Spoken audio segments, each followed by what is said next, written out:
There's this case out of the story of Mississippi that's very strange. Might have seen this in social media over the weekend. So, civil rights lawyer in Mississippi happened to be recording a traffic stop.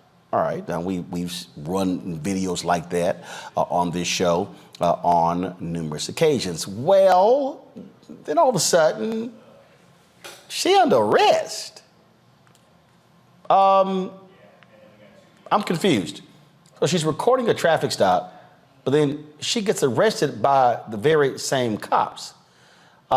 Spends time in jail, got out today, but people are asking the questions, why in the hell was she arrested for a traffic stop? Now, we've also been covering these stories about how in many of these cities and states around the country, legislators, largely Republican, have been doing their best to protect, we say, cover up actions of police officers by passing laws stopping people from actually recording police officers in action.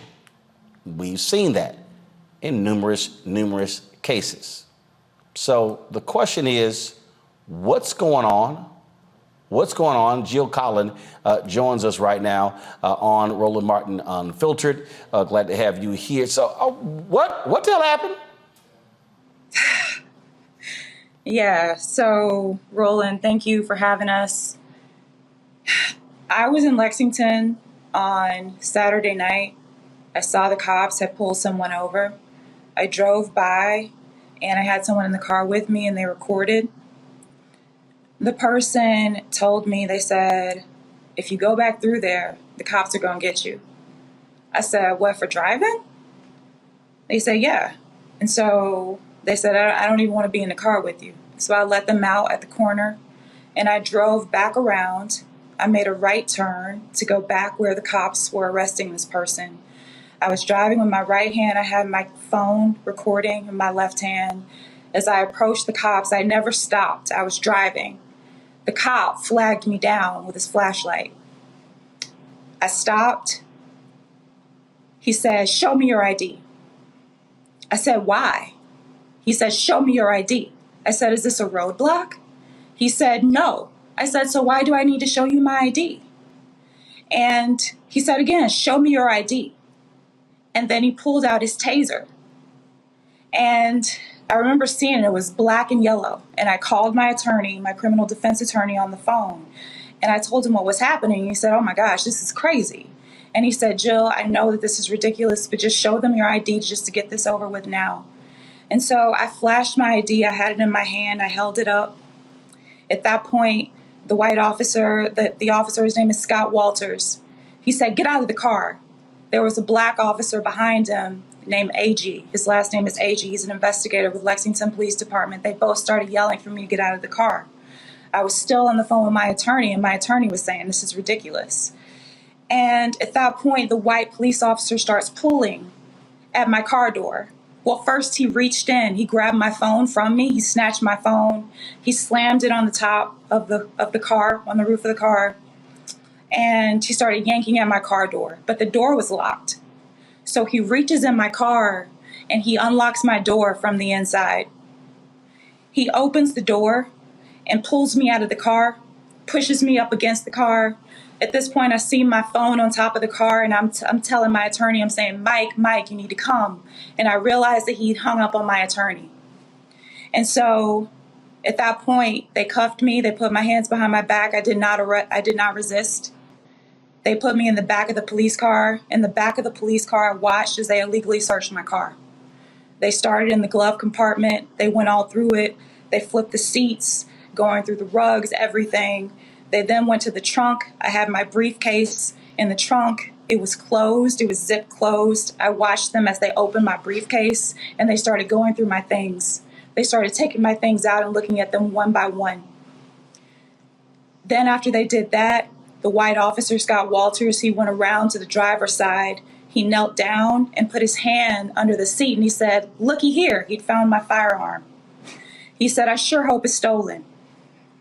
And at that point, they put me in the police car. I was already in the police car. They took me to jail. At jail, they cuffed me to a bench. I was there for at least an hour as this cop tried to intimidate me, telling me that he was going to take me to jail. I said, well, I look forward to it.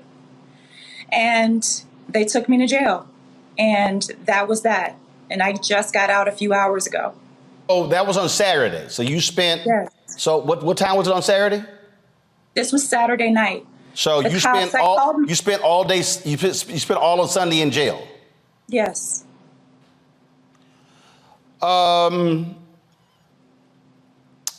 First of all, this also comes a few days after Kristen Clarke, who heads the Civil Rights Division of the Department of Justice, was in your city, correct? Yes. Do you believe those two things are related? You know, I don't know. I can only speculate, and I don't want to do that. But what I can tell you is that I was there at that meeting with Kristen Clarke, that people saw me there at that meeting with Kristen Clarke, that I spoke with Kristen Clarke. I do not know if this was related, but I was definitely deeply involved in her visit. You're joined on the show by Cardell Wright of the Mississippi Freedom Democratic Party. Cardell, what do you make of this? This situation with Attorney Jefferson is just one of many situations that we've been dealing with over the past 2 years. These issues come every day. Even at the press conference, people are riding by saying, I need to talk to you. I need to talk to you. One lady came today saying her husband is at the hospital right now getting x-rays on his back because he was harassed and beat by the police and they did not arrest him. So this is just one situation of many, but we have to keep in mind that these are the situations that are happening in a poor county. Holmes County is one of the poorest, if not the poorest county in the nation.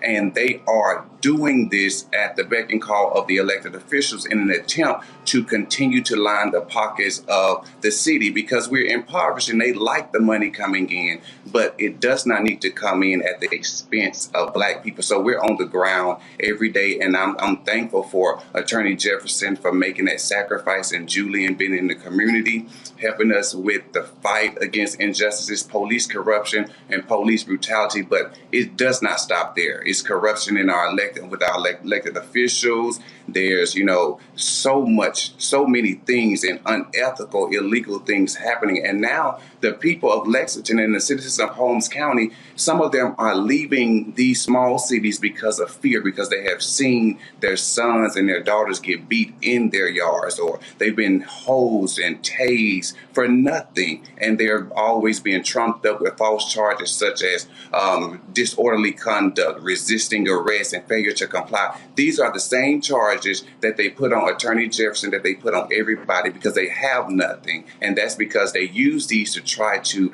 extort our people by making them pay these old fines and making them pay large amounts of money. And they have to pay it because if they go to jail, they'll lose their jobs. This Holmes County is poor, and everybody, when they work because they need the money, not to give it away.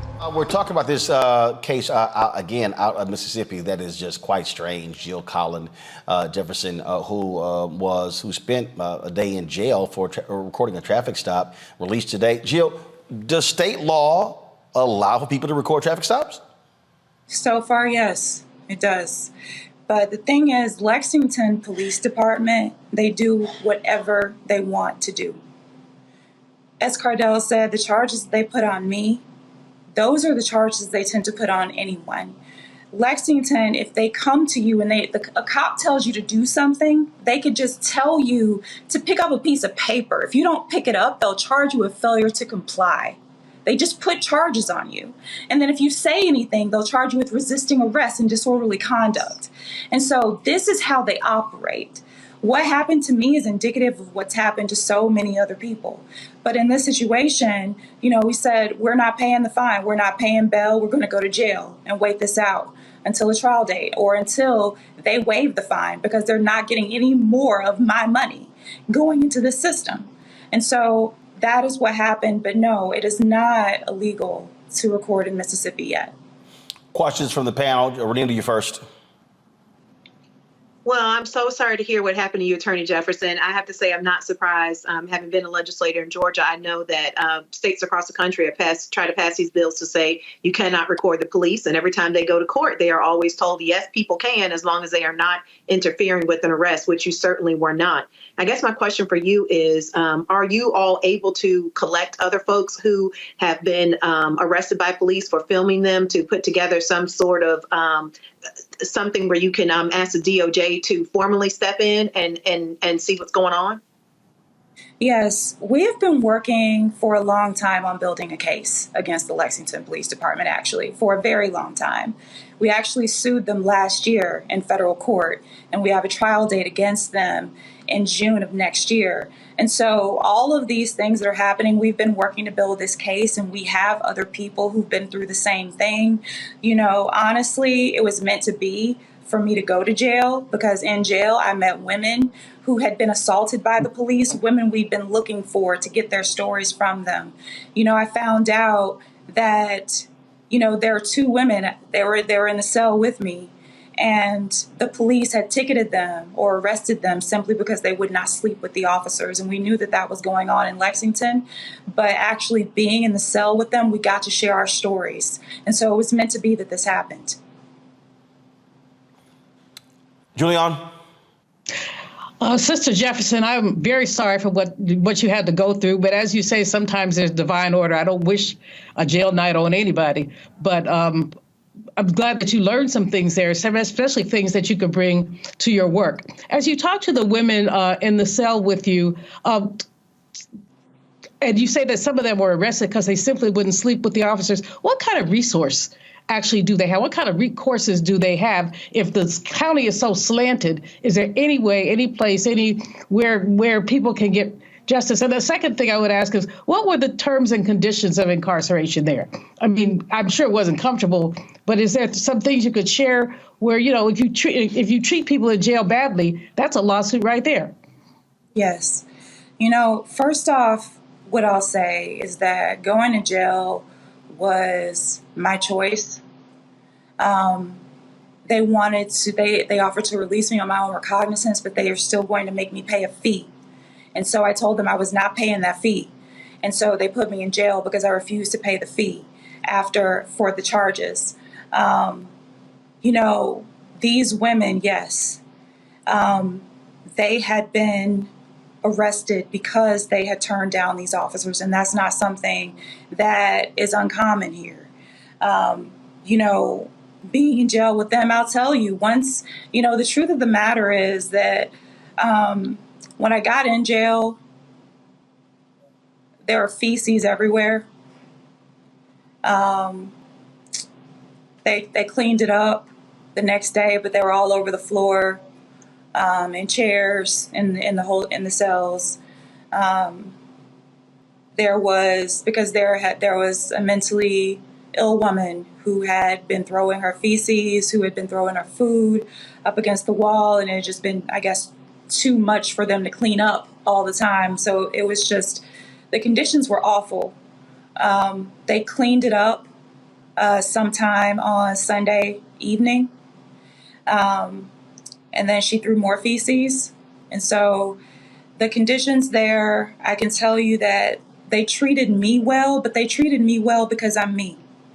You know, from what I heard about some of the other women who were in there, they had not been able to make phone calls. They had not been able to speak to their children. There were things that they just were not able to get, basic things. But I can tell you that the people who dealt with me while I was behind bars, while I was in jail, they were kind to me.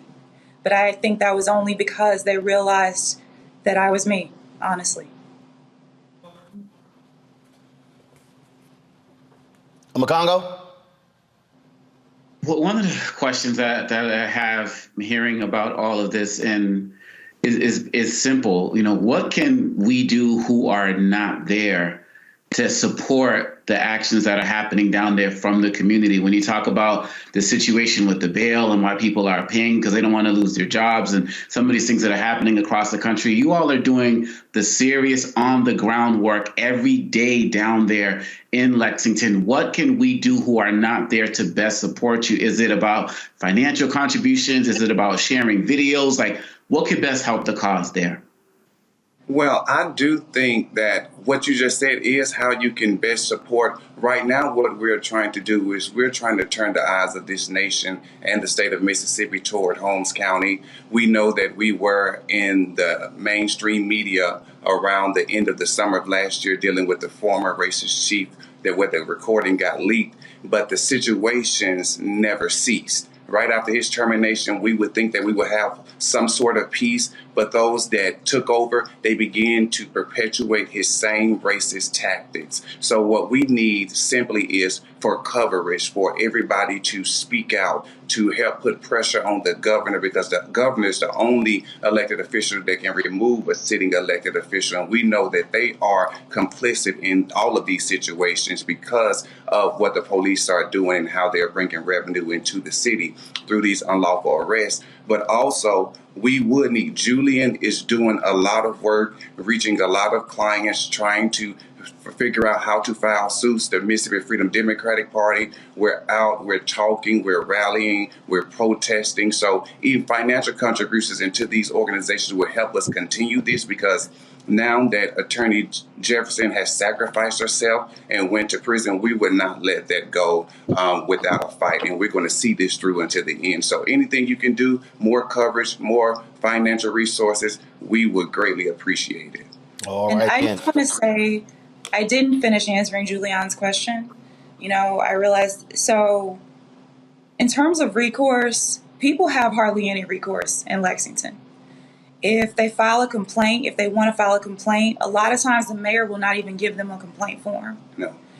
If they get a complaint form, if their complaint is against the police, the mayor tells them to go talk to the police. Yes. The police investigate themselves and decide what happens in Lexington to them. And so the recourse after that in court, Mississippi does not have a statewide public defender system. And so most of the people who go to court, especially in Lexington, which is the second poorest county in the country, they have no attorneys. So they get railroaded in court as well. And so they get found guilty of things that they did not do. It happens all of the time. And in terms of even recourse from the governor's office, we reached out to the governor's office months ago and told him what was going on. He has completely ignored what has happened. And so in all of this, this community has no recourse except for the help that is coming, and I hope more will come from the Department of Justice. Yes. All right. All right, folks, back to our Roland Mark Unfiltered video in just one moment. When you talk about blackness and what happens in black culture, we're about covering these things that matter to us, speaking to our issues and concerns. This is a genuine people-powered movement. There's a lot of stuff that we're not getting. You get it, and you spread the word. We wish to plead our own cause. Too long have others spoken for us. We cannot tell our own story if we can't pay for it. This is about covering us. Invest in black-owned media. Your dollars matter. We don't have to keep asking them to cover our stuff. So please support us in what we do, folks. We want to hit 2,000 people, $50 this month, raise $100,000. We're behind 100,000, so we want to hit that. Y'all money makes this possible. Checks and money orders go to P.O. Box 57196, Washington, D.C. 20037-0196. The Cash App is $RM Unfiltered. PayPal is R Martin Unfiltered. Venmo is RM Unfiltered. Zelle is Roland at RolandSMartin.com.